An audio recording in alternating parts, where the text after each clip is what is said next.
Morales is now in Argentina after Buenos Aires granted him asylum. We are going to wage a national and international.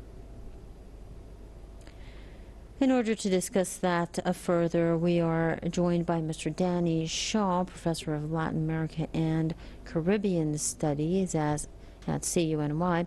Thank you very much, Mr. Shaw, for joining us on Press TV's World News.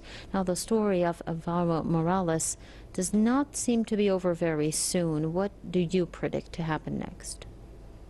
This is reminiscent of La Guerra Sucia, of the dirty wars in Argentina and Paraguay and Uruguay and Bolivia in South America in the 1970s, going after anybody who stands up for human rights, who stands up for women's rights, indigenous rights. So Evo Morales is a victim, a survivor of this entire neoliberal process led by Jeanine Áñez, and very clearly Donald Trump and the U.S. government are supporting this coup government.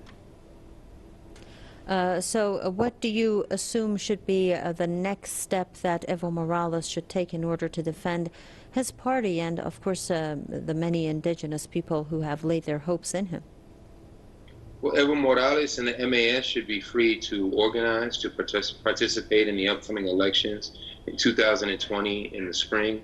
There's still ongoing fascist violence against the MAS, against the indigenous movement. So we've seen fascism return to Bolivia after 13 years of development outside of the neoliberal U.S. sphere.